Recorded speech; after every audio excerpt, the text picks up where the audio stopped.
So AI in the wild. Why should we study AI? That's a big question. It's not obvious. Not every time that there's a new technology, it means that we need to study it, right? So we've been thinking about it for at least, I would say, between the different people here, I know at least for a year, it wasn't obvious that we should study AI. Long story short, let's say one thing that has been clear and people have been writing about, that it has a potential to dramatically reshape the way we work and how we organize, and its learning abilities are something different, I would say, that some of the previous kind of technologies, but that's a whole question we could discuss. But I think most people that are in the room think it's worth studying, but it is a question to debate as well. One interesting thing that I want to say, I think it's a provocative technology in the sense that it provokes us to think about deep questions of meaning of work, meaning of our society, and even kind of ethics and social values, things that were not necessarily discussed around those technologies before. And that makes it really interesting. Personally, in my studies that I show here, I have to say that this was the first time that I got to that level of thinking through opacity and ethics.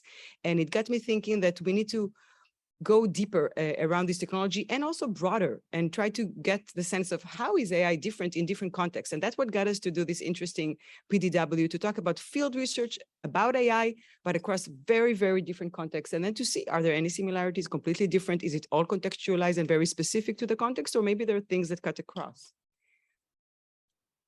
Why to study AI in the wild? So if some of you can imagine this, the title of this PDW is kind of inspired by Cognition in the Wild. I think it's the first book that I read before the PhD that got me into thinking that, you know, studying technology in the field is the coolest thing ever. So if there are any PhD students here, I warmly recommend to, or anyone that hasn't read it, I warmly recommend to read it. There's a great interest in studying AI. And The Economist and many others have written, I would say, before field researchers about AI. And I am kind of on the side that thinks that we should get going on studying it in the field, in the wild, as soon as possible, because the field is moving so much faster than we are as academics. So I think we are already 5-6 years late, a little bit, I would say, and it takes us time to publish, etc. So we better get going as much as possible and understand what's happening, so we can actually also maybe provide some understanding to the field and potentially maybe even some guidance. I'm not sure, we'll see.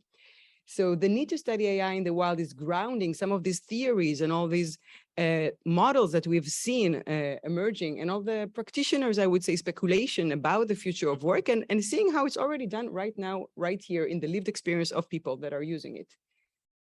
And I want to say one thing, that we have to keep in mind that we are studying it in a very specific moment in the history of this technology, right? We are in 2022.